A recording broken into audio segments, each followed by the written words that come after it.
Gente, vamos lá. Mateus capítulo 14. Eu vou ler apenas o verso de número 1 e também o verso de número 2. Naquele tempo, ouviu Herodes, o tetrarca, a fama de Jesus, e disse aos seus criados: este é João Batista, ressuscitou dos mortos, e por isso estas maravilhas operam nele. Pai amado, em nome de Jesus, nos ajuda a compreender a tua boa, perfeita e agradável vontade, meu Senhor. Nós precisamos, Espírito Santo de Deus, que o Senhor fale conosco nesse lugar. Assim oramos e te agradecemos em nome de Jesus. Amém. Glória a Deus. Meus amados, eu não posso dizer outra coisa diferente, senão admitir que o Espírito de Deus me incomodou para fazer uma pesquisa. Eu não sei explicar por que ele fez isso, mas sei que foi ele. Uma pesquisa sobre Herodes. Já li muitas vezes a história que a Bíblia conta sobre esses homens. Já fiz em outra ocasião um pequeno estudo sobre isso, mas nunca me senti impulsionado para mergulhar, para entender um pouco melhor a história deles. Não foi nesse estudo de agora que eu descobri que a Bíblia fala de mais de um Herodes. Eu já sabia disso há um certo tempo. Não tinha muita convicção de quantos eram e de quem era quem.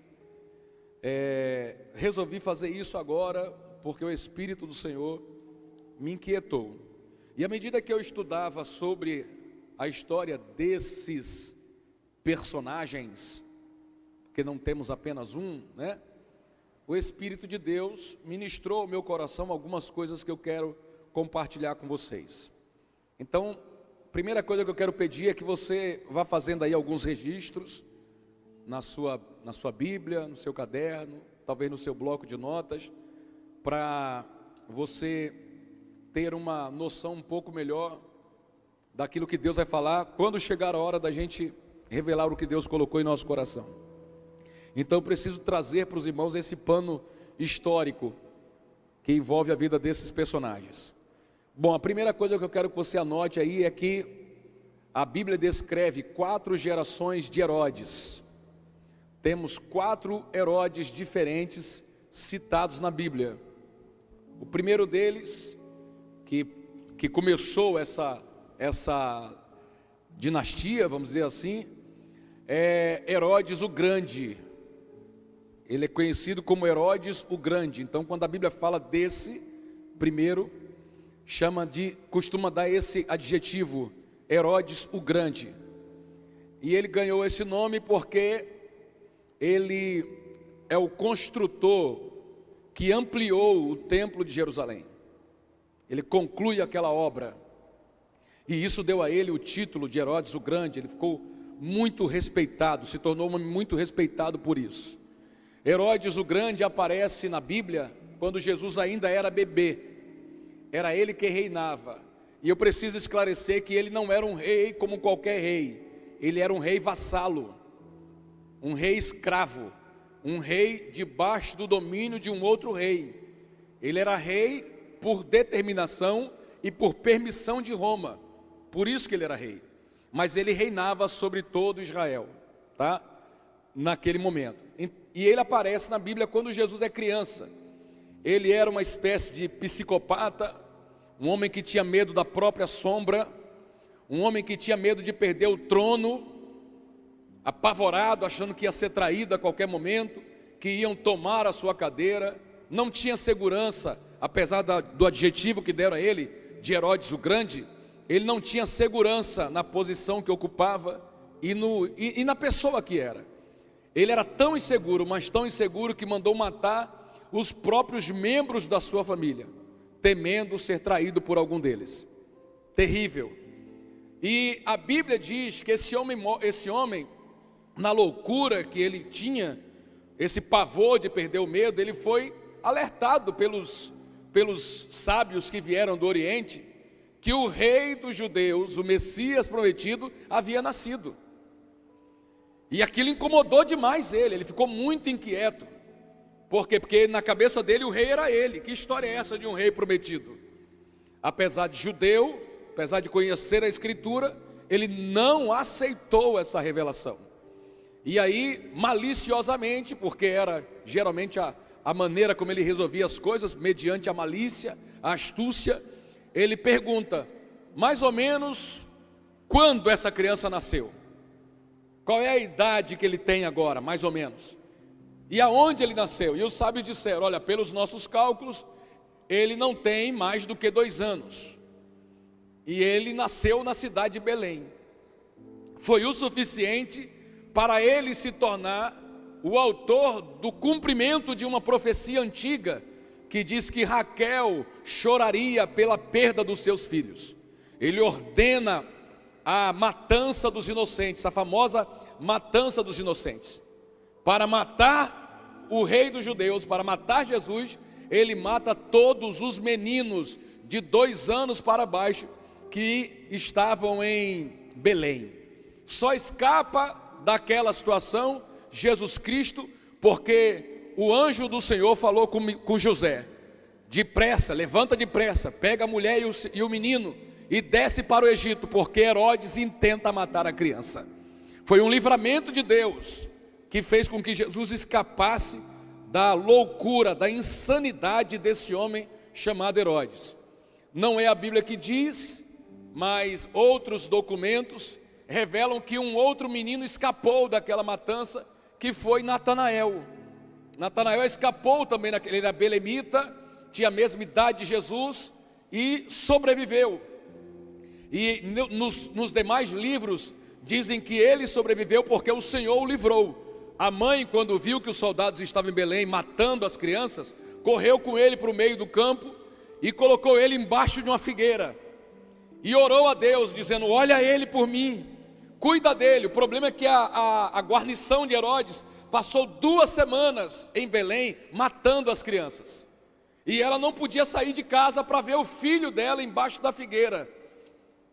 E depois de 2 semanas, um bebê embaixo da figueira já naturalmente, humanamente falando, já deveria estar morto e talvez até devorado por feras.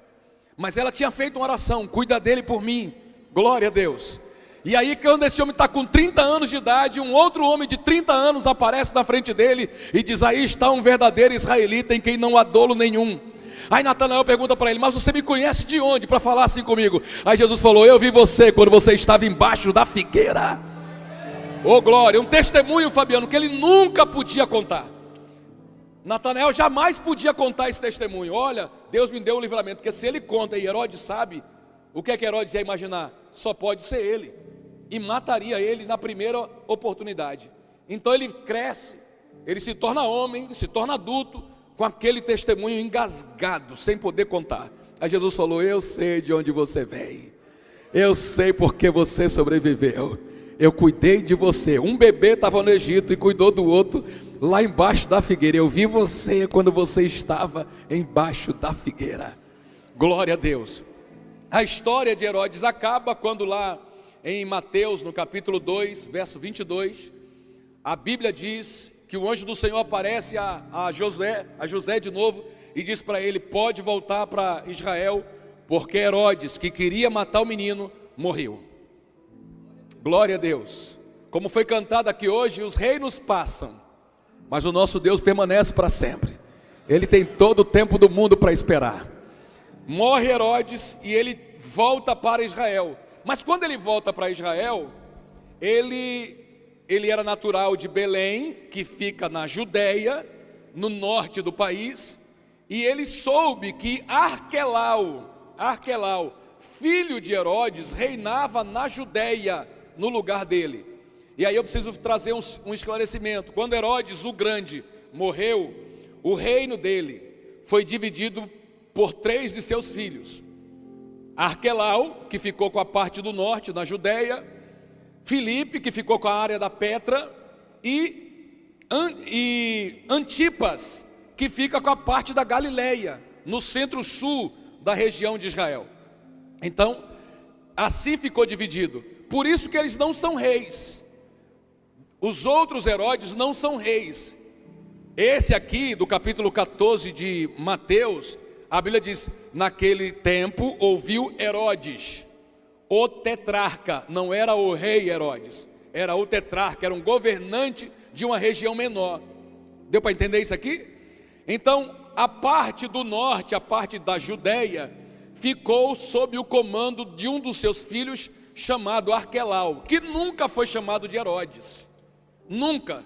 Você vai perceber que ele não tem na Bíblia expressão do mesmo nível do irmão dele, que estava na Galileia, Antipas. Ele não tem expressão, ele é apenas Arquelau. Mas quando José soube que Arquelau estava reinando na Judeia, ficou com medo de ir para lá. E no que residia o medo de José? Vai que Herodes deixou essa instrução para o filho dele: se você souber de algum menino que escapou lá de Belém, faça-me o favor de matá-lo, não perca o trono para ele. Mas José, desconfiado desse perigo, resolve não ir para a Judeia, mas estabeleceu domicílio ali na Galileia, onde um outro filho de Herodes reinava. E até então, pastor Robson, no juízo de José, o Arquelau, que ficou no norte com a capital, né, com a principal região, a região onde os judeus viviam, ele era mais cruel do que o outro filho que ficou no sul, o Antipas. Ele achava que Arquelau era menos cruel que Antipas. Então ele veio para a região do centro-sul de Israel, ali na Galileia, e ficou debaixo do governo desse outro tetrarca, que era Antipas. Esse ganha o título de Herodes. Esse parecia mais com o pai. Ele que, apesar de não estar no norte, é ele que leva o legado daquela dinastia terrível do seu pai. E esse Herodes, o tetrarca, como a Bíblia costuma apresentá-lo, ou Antipas, ele é o mais famoso da Bíblia, ele é o que mais aparece. É ele que está presente em toda a vida adulta do Senhor Jesus. Eu vou voltar nele daqui a pouco. Depois de Herodes Antipas, o tetrarca, surgem ainda dois outros Herodes. O Herodes Agripa, primeiro. Esse Herodes Agripa é filho de um outro filho de Herodes o Grande, Aristóbulo. Olha o nome do cara. Se Nivaldo demorar muito a me dar um neto, a gente vai botar o nome de Aristóbulo. Misericórdia. Retira essa palavra, está retirado. Então esse Agripas primeiro, ele era filho de Aristóbulo, neto de Herodes o Grande e sobrinho de Antipas, o tetrarca, ok? Estou desenhando a família para você. E é esse cara que manda matar Tiago. É Agripa primeiro, Herodes Agripa, que manda matar Tiago e manda prender Pedro. Veja aí, olha que dinastia horrorosa. Já está na terceira geração, né? Deus falou: vou visitar até a terceira ou quarta. Depois de Agripa I, cuja história está lá em Atos capítulo 12, aparece em cena, já no tempo de Paulo, um outro Herodes Agripa, Agripa II, que era filho do primeiro. Esse Agripa II foi aquele que ouviu o discurso de Paulo, ele que escutou a mensagem de Paulo. Então, quando você pega a história da Bíblia, você tem que perceber que esses homens vão mudando. Eles não viveram 300 anos, tá? A história vai trocando e morre um, entra outro, e assim vai. Mas eu li aqui em Mateus capítulo 14, sobre um desses quatro Herodes, que é Herodes Antipas, ou Herodes o tetrarca. Confira na Bíblia de novo, por favor. Naquele tempo ouviu Herodes o tetrarca a fama de Jesus. Então, quando Jesus dá início ao seu ministério, o seu ministério se projeta e se torna bem conhecido, quem era o rei, quem era o tetrarca, que governava a Galileia. Esse cara aqui, Herodes Antipas, tá? Era esse cidadão aqui. Ele, assim como seu pai, também foi um grande construtor, fez grandes obras. E esse cara, por causa das obras que fez, mudou a nomenclatura de algumas geografias em Israel, principalmente o Mar da Galileia. O famoso Mar da Galileia, por causa de Herodes Antipas, passou a ser chamado de Mar de Tiberíades. Você já leu isso na Bíblia, né? É o mesmo lugar, é o lago ali de Genezaré. Ganhou o nome de Genezaré porque tem forma de harpa, parece uma harpa. E Herodes Antipas, esse aqui, ele dá o nome daquele lugar de Tiberíades.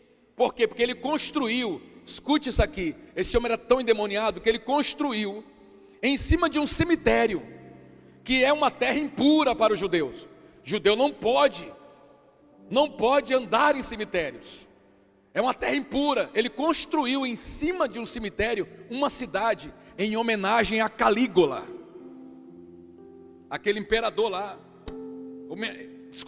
Desculpa, Calígula era o imperador. A Tibério, ele oferece e chama aquela cidade impura, construída em cima de um cemitério, de Tiberíades. E ela ficava na margem ali do Mar da Galileia. Por isso que o Mar da Galileia passou a ser chamado de Mar de Tiberíades. Mas quando você encontrar essas expressões na Bíblia, entenda que você está diante da mesma coisa. Dali para frente a vida dos judeus ficou um horror, porque para ir até a Galileia, eles passavam por rituais pesadíssimos de purificação, porque eles estavam pisando em terra impura, entendeu? Pisando em terra impura. Então, para cultuar um pesadíssimo ritual de purificação. Por isso que ele passou a ser tão odiado, que ele criou muitos problemas. Quando é que termina a dinastia desse cara chamado Herodes Antipas? Quando é que termina? Quando o irmão dele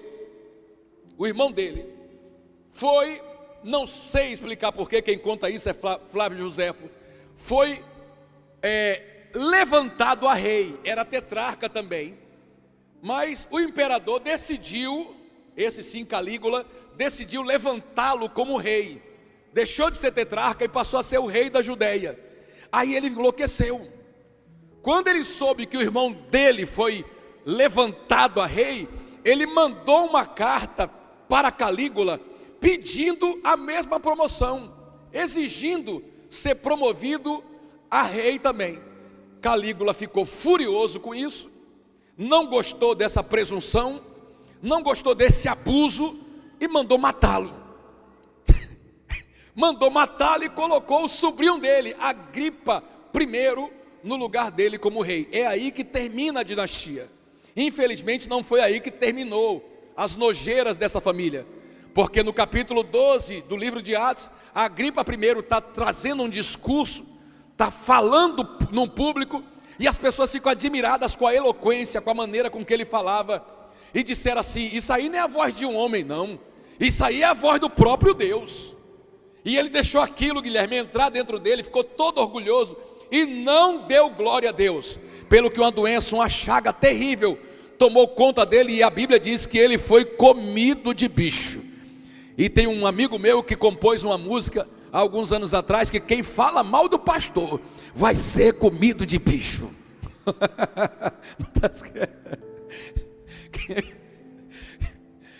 Quem fala mal do seu pastor vai ser comido de bicho, né?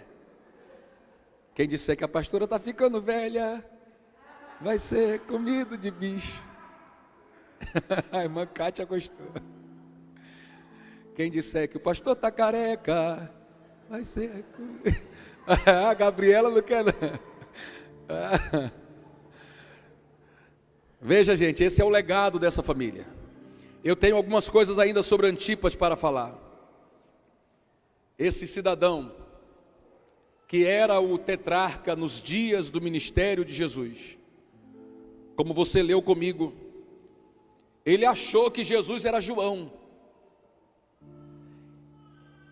E por que ele achou que Jesus era João? é que, apesar de ser judeu, escute isso aqui, apesar de ser judeu por nascimento, ele não era judeu por fé. Esse homem, bem como seu irmão Filipe, que governava na Petra, na parte sul de Israel, esse homem, ele foi criado em Roma, por um patrício escalado pelo imperador.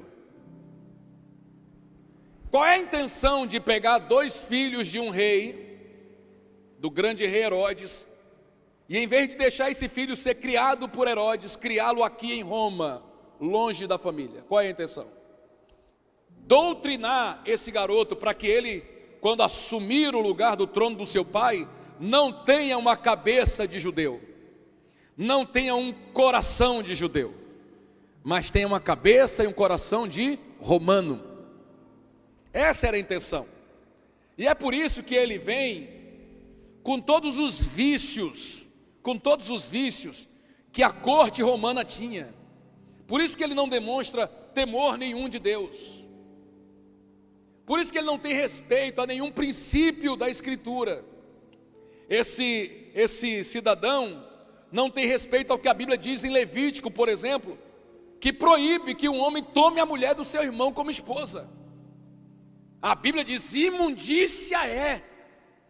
Ele deveria saber disso tudo, como um bom judeu, deveria saber disso tudo, se fosse um bom judeu, mas não sabia, porque ele foi criado longe de Israel, foi criado em Roma, e veio de Roma apenas para ocupar o tronozinho da tetrarca que já estava pronto para ele, e que Calígula decidiu que era melhor dividir o império, melhor dizendo, o reino de Herodes o Grande em 3 partes, para dar uma expressão menor aos garotos que estão assumindo o lugar do pai. Entendeu isso aqui? Esse cidadão chamado Antipas está escutando que tem um tal de Jesus fazendo sinais, prodígios e maravilhas. Alguém disse a ele: olha, estão dizendo que ele andou sobre as águas, estão dizendo que ele alimentou mais de 5.000 homens, fora mulheres e crianças, no meio do deserto, apenas com 5 pães e 2 peixinhos. Estão dizendo que ele abriu os olhos de um cego de nascença. Oh glória! Estão dizendo que aquele Bartimeu, sabe Bartimeu lá de Jericó, que Tito arrancou os olhos dele quando ele era criança ainda? Estão dizendo que esse tal de Jesus colocou os olhos de volta em Bartimeu e ele agora enxerga. Estão dizendo que ele curou 10 leprosos de uma vez. Ao ouvir essas coisas, em vez de procurar conhecer esse Cristo e ouvi-lo e até mesmo se render a ele, Herodes Antipas, ele se incomoda, ele começa a ficar perturbado. Diz assim: para ele ter esse poder todo, ele só pode ser João Batista. E por que ele achou que ele era João Batista? Porque na cabeça dele, João Batista tinha voltado dos mortos para vingá-lo, para tomar o trono dele. Claro, porque ele tinha matado João há pouco tempo atrás, e agora está ouvindo a fama de um outro homem com uma unção ainda maior que a de João. Aí ele pensou: João levantou dos mortos e trouxe poderes, trouxe uma autoridade que pode acabar comigo, e se incomodou com Jesus. E agora, se ele já tinha medo de João, no tempo de João, também era um cara inseguro, com Jesus ele não ousou levantar a mão, porque ele estava convencido que Jesus era João. E a história que nós lemos aqui no início do culto, conta que João morreu porque ele mandou matar. E ele mandou matar porque a mulher dele, que não era dele, uma senhora chamada Herodias, que na verdade era mulher do seu irmão Filipe. Flávio Josefo conta que quando ele foi a Roma, visitar Roma, prestar satisfação, dar relatório, lá ele conheceu Herodias, mulher do seu irmão Filipe, e se apaixonou por ela. e trouxe a esposa do irmão com ele para Israel. E aí começou a pressão, porque lá em Israel ele tinha outra mulher. Acho que era Sefonias o nome dela. Tinha outra mulher. E aí para ele ter uma, ele tinha que abrir mão da outra. E aí começou uma pressão para ele se divorciar da outra. Quando a outra soube que tinha uma amante na cidade, cunhada dele, esposa do irmão dele, ela se aborreceu e foi embora viver com o seu pai. Deixou ele para lá e foi embora viver com o seu pai. E outro detalhe que eu não posso garantir, mas parece que tudo indica que sim. Essa outra esposa que abandonou ele era sobrinha dele, filha de Filipe. Não, filha de Filipe não, filha de Arquelau. Filipe era mulher. Olha a bagunça que essa família está metida. E esse cara oprimido, endemoniado, agora tem a esposa do seu irmão como sua esposa. Deve ter feito uma grande festa, né? Celebração, os tabloides, o jornal publicando o casamento, o novo casamento do rei, aquela coisa terrível, quando de repente no meio do caminho surge um cara barbudo, vestido com pele de camelo, que comia gafanhoto e mel silvestre, que grita para todos daquela caravana escutarem: Herodes, quem te disse que é lícito tomar a mulher do teu irmão como esposa? Estará sobre Anderébia. Oh glória, Deus precisa de profetas, irmãos. Para frear o pecado, Deus precisa de profetas. Oh glória, ele repreende o próprio rei, e ele fica enfurecido com aquilo. E a Bíblia diz que ele planejava matar João, mas não tinha coragem. Aquele mimado criado em Roma não tinha coragem de tocar no profeta, porque sabia que o profeta era tido pelo povo como homem de Deus, e ele não ousava levantar a mão contra aquele cara. Mas a perturbação daquela nova Dalila, chamada Herodias, no ouvido dele: você vai deixar esse cara te afrontar dessa forma? Se essa conversa chegar em Roma, que um andarilho desse do deserto, metida profeta, te repreendeu, falou de nós dois, isso aí está envergonhando a própria Roma. Deve ter feito muita pressão no ouvido dele. E ele, quietinho, manda prender João, e fica lá, deixa João lá, deixa esse cara longe de mim, eu não aguento ouvir a voz desse homem, deixa ele longe de mim. E a mulher ardilosamente achou pouco prender o profeta, achou pouco, combinou previamente com sua filha. Fala: olha aqui, Antifas é pedófilo, Antifas gosta de menininha, de garotinha, de moça novinha. Você vai fazer o seguinte: você vai preparar a roupa mais sensual que você tem e vai dançar para esse cara. Era a mulher dele, e botou a filha na fogueira. Olha o que é Roma, olha o legado daquela nação, e joga a filha como isca para atrair a lascívia daquele endemoniado. E funcionou. O cara se vê encantado pela enteada dele, e agora ele não quer mais apenas a mãe, agora ele quer a filha. E em troca da filha ele diz: eu ofereço o que ela pedir, até metade do meu reino. E você conhece a história. Ela, em vez de pedir prata, ouro, pedir reino, deixa eu governar, não, me dá um vestido, nada disso. Ela disse: eu quero apenas a cabeça de João numa bandeja de prata. E a Bíblia diz, você leu comigo, que ele fica assustadíssimo, porque ele não queria tocar naquele homem. Ele não queria tocar naquele homem. Mas como tinha testemunha em torno dele no dia daquela festa, para manter a aparência, e eu vou explorar isso para fechar a mensagem, para manter a aparência, ele acaba cumprindo o pedido daquela jovem, e traz a cabeça de um homem. Gente, pelo amor de Deus, isso é presente, Rafael?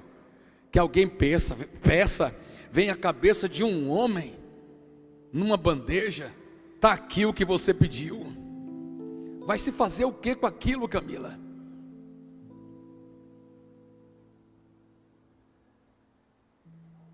Esse foi o prêmio que ela pediu, a recompensa. E aí os profetas, os discípulos do profeta João, quando souberam do que aconteceu, foram lá e pegaram o seu corpo, apenas o corpo, e levaram para sepultar. Não sei lhe dizer que fim se deu com a cabeça daquele santo homem de Deus. Mas o corpo foi enterrado, e logo depois que foi enterrado, disseram a Jesus: Senhor, temos uma notícia para te dar. Teu primo. Qual deles? João Batista. Infelizmente ele foi morto por causa disso. E a Bíblia diz que essa notícia fez com que Jesus saísse dali e procurasse um lugar isolado, longe das pessoas, como quem diz assim: eu preciso de um tempo, deixa eu respirar um pouco. Era o primo dele, gente, era o melhor de seus obreiros, foi o cara que preparou a chegada dele para as demais pessoas, foi o primeiro a apontar para Jesus dizendo: eis o Cordeiro de Deus, que tira o pecado do mundo. Agora esse homem santo está enterrado, sem a sua cabeça. Tudo isso porque foi fiel a uma vocação. Oh glória! Eu consigo dar glória, porque eu disse que ele foi fiel a uma vocação. Morreu sem a cabeça, mas morreu com a missão cumprida. Morreu por causa de um capricho de uma prostituta endemoniada, mas está com o nome no livro da vida, e tem primazia entre aqueles que o Senhor salvou. Me ajude, se você entende que o Senhor sabe honrar aqueles que pagam um alto preço para serem fiéis ao seu chamado. Abra sua boca comigo e glorifique o nome maravilhoso do Senhor Jesus. Aleluia, glória a Deus, glória a Deus, glória a Deus.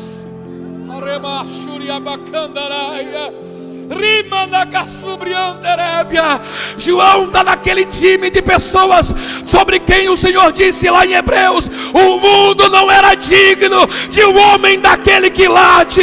Oh aleluia, que Deus levante profetas para frearem o pecado dessa geração. Alá, remachúria candarabaha, pica lava. Oh glória, oh glória, oh glória. Antifas, aquele reizinho presunçoso, covarde, inseguro, não teve paz depois que matou João, somente continuou atribulada. Ele não acreditava que aquilo tinha resolvido. Na cabeça dele, um homem como João, você não consegue calar ele simplesmente cortando sua cabeça. Oh glória! E esse é o poder que está na boca dos profetas. Você não consegue calá-los, mesmo cortando a cabeça. Manassés mandou cortar o profeta Isaías no meio, assim ó, na latitude dele, abriu em duas bandas, para calar Isaías. Mas quando ele estava lá no cárcere, sabe qual foi a voz que ele ouviu? A voz do profeta Isaías. Oh glória, por quê? Porque não se cala um profeta, nem mesmo cortando a sua cabeça, nem mesmo cortando ele no meio, porque o profeta não fala por ele, o profeta fala por Deus, e toda palavra que sai da boca de Deus não volta para ele vazia. Se é palavra de Deus, passará o céu e a terra, mas a palavra do Senhor permanecerá para sempre.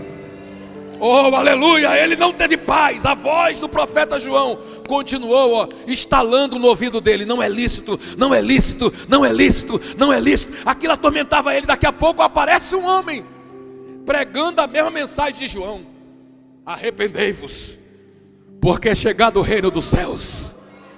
Aparece um homem até parecido com ele, parece que é da mesma família, e era pregando a mesma mensagem que ele. Qual é a mensagem? Soldado, não defraudem ninguém, contentem-se com vosso soldo. Pegou os esboços de João e saiu pregando. E não maltratem as pessoas. Se alguém te obrigar a caminhar 1 milha, caminha 2 com ela. Se te tomarem a capa, entrega a túnica também. Oh, aleluia! Esse cara vai pregar exatamente aonde João pregava. Você sabe que Jesus não pregava na Galileia em respeito a João, deixou João ali, deixa ele aí. Mas depois que João terminou, ele volta e assume a posição que João estava lá. E agora as notícias estão chegando de novo ao governador da tetrarca. Tem um pregador na área, oh glória, falando de arrependimento. Tem um pregador na área, falando de quebrantamento. Tem um pregador na área, estimulando as pessoas a largarem o pecado. E os discípulos deles estão batizando também. Só que tem uma diferença. Qual é a diferença? É que ele opera sinais, prodígios e maravilhas. Oh glória, ele ressuscita até morto. Ele ressuscita morto, Herodes. Ele ressuscitou o filho de uma viúva de Naim. Ele ressuscitou a filha de um oficial chamado Jairo. Ele ressuscitou um homem chamado Lázaro. Depois de 4 dias. O senhor sabe quem é esse cara? Só pode ser João. João voltou dos mortos para me atormentar. Só pode ser ele, não era ele não. João disse: ei, eu sou apenas a voz que clama no deserto. Aquele que vem após mim é mais poderoso do que eu. Eu não sou digno de desatar a sandália dos seus pés. Oremachandaraia, não era ele não, era outro. Era outro, ele se batiza com água. Eu batizo com água, mas ele vai batizar com o Espírito Santo. Ele vai batizar com fogo. Oh glória, ele é mais poderoso do que eu. Você entendeu isso? É outro cara, é outro homem. Mas o pobre daquele rei, oprimido, endemoniado, atribulado, ficou inquieto. E a fama de Jesus foi crescendo. Daqui a pouco, ele, em vez de fazer, porque meu pai dizia que cão que late não morde, né? Ele, em vez de ir lá e matar Jesus, ele disse: fala para ele que eu vou matar ele também, tá? Covarde, medroso. Queria ver se com aquelas ameaças calava Jesus. Jesus falou: vá dizer àquela raposa que eu estou abrindo o olho de cego. Vá dizer àquela raposa que eu estou fazendo o surdo ouvir. Vá dizer àquela raposa que os mortos estão ressuscitando por meu intermédio. E vai passar 1 dia e 2 dias, mas no 3º dia eu voltarei à vida. Oh glória, deixa só esse recado com aquela raposa. E nunca mais falou com ele. Nunca mais. Nunca mais. Mesmo quando Pilatos mandou Jesus para ele: vá ver aí o que se resolve. Pilatos deu uma moral para Herodes, né? Porque a autoridade militar ali era Pilatos. Herodes era um reizinho fake. Aí ele: vai lá, decida isso. Aí ele ficou todo orgulhoso e matou a curiosidade de ver Jesus. A Bíblia diz que há muito que ele queria ver. Ele queria ver. Ué, mas ele não disse que ele queria matar? Não tem coragem não. Para ele bastava ver. Aí falou: faça um sinal, faça um sinal. Eu fico imaginando ele, aquele moleque mimado: faça um sinal, por favor, um milagre, um milagre.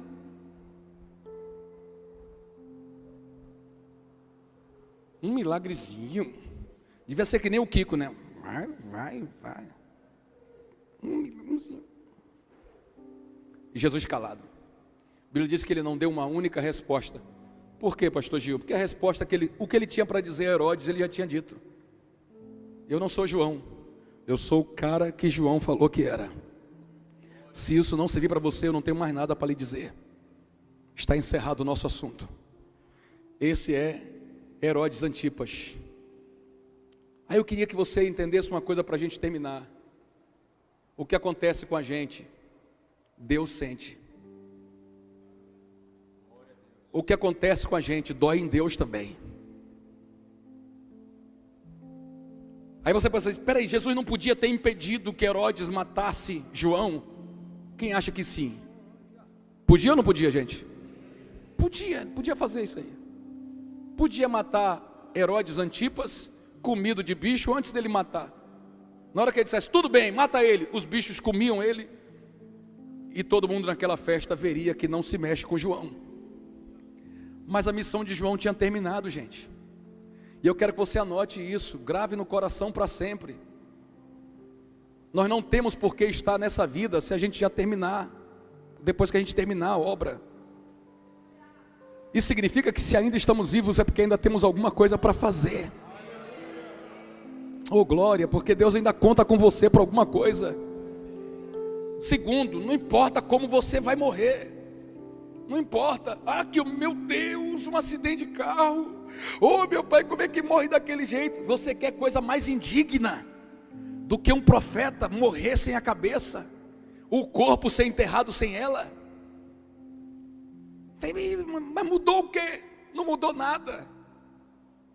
Quando você chegar no céu, não vai ver aquela pessoa andando sem cabeça. Quem é aquela pessoa sem cabeça ali? É João, a cabeça ficou lá, está com Herodias até hoje, não deu para a gente pegar de volta.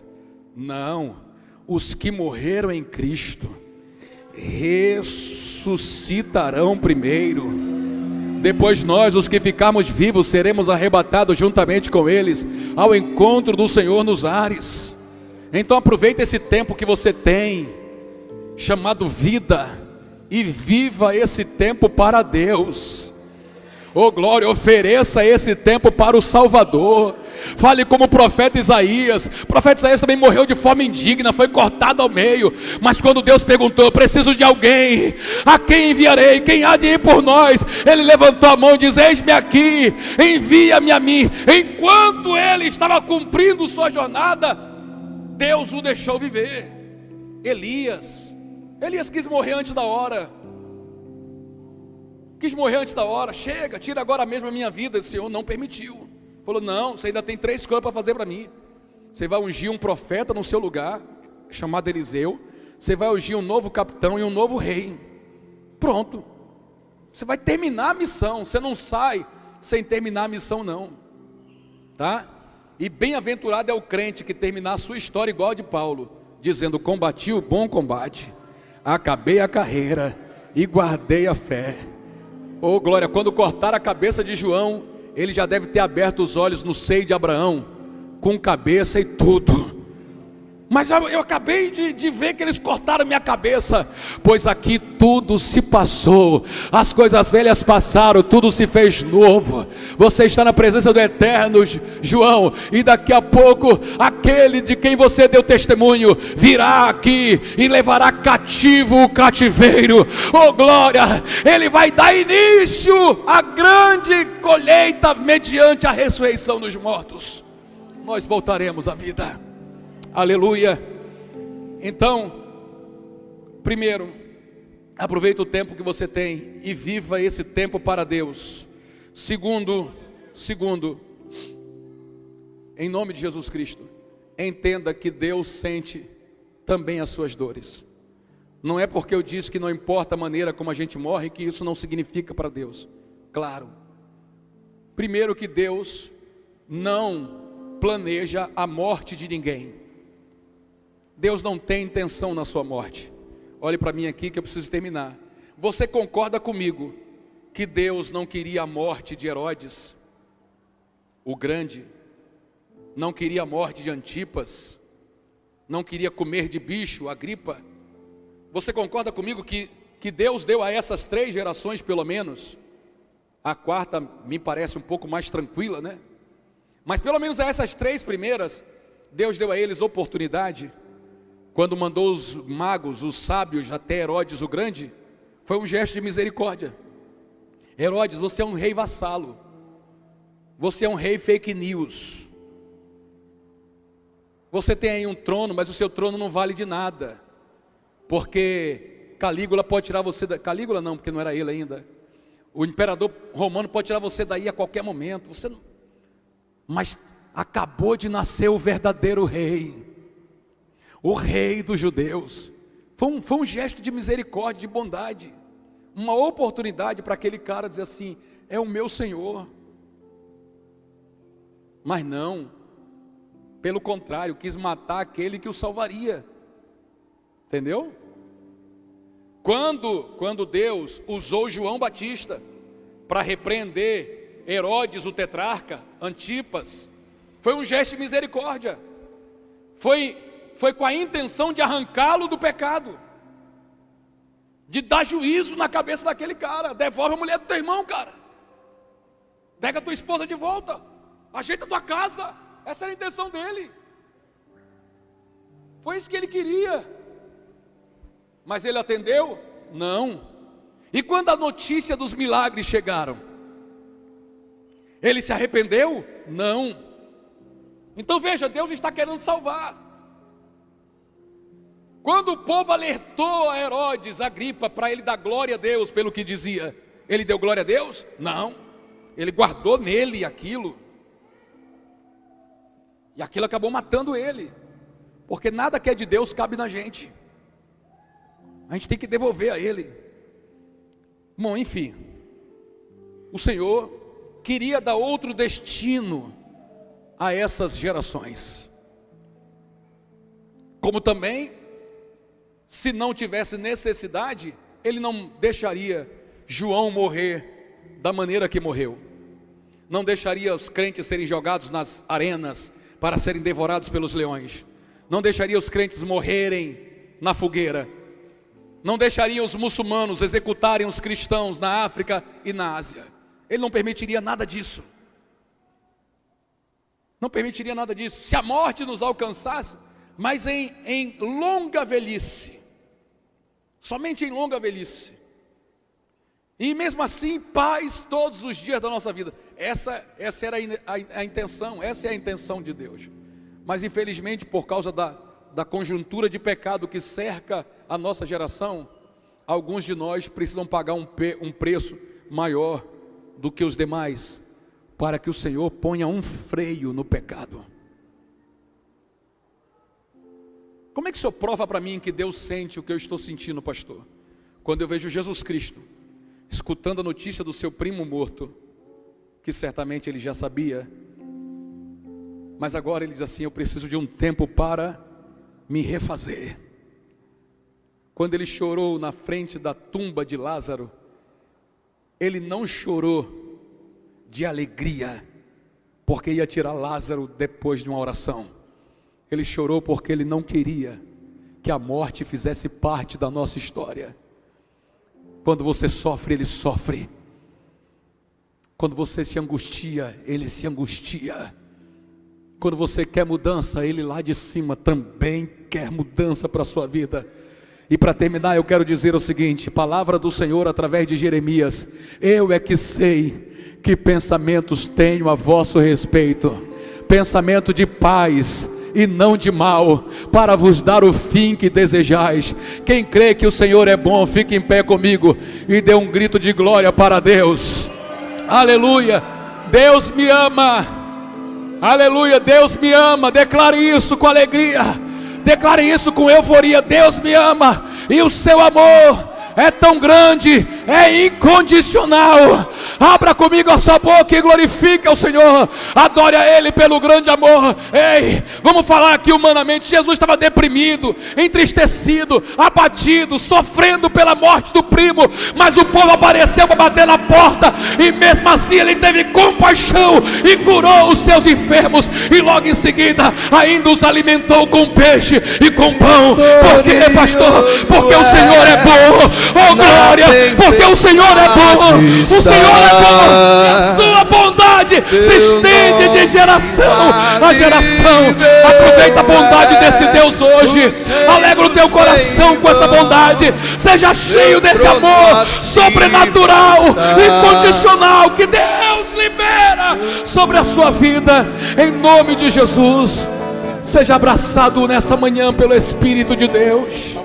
Perceba de uma vez por todas esse grandíssimo, esse maravilhoso amor que o Senhor te oferta, que o Senhor te oferece. Se você não se incomodar, coloque comigo a mão no coração. Oh glória, não é só você que tem problemas não, Deus também tem. Deus tem os seus problemas, e os teus problemas são problemas de Deus também. Aleluia, os teus são dele também.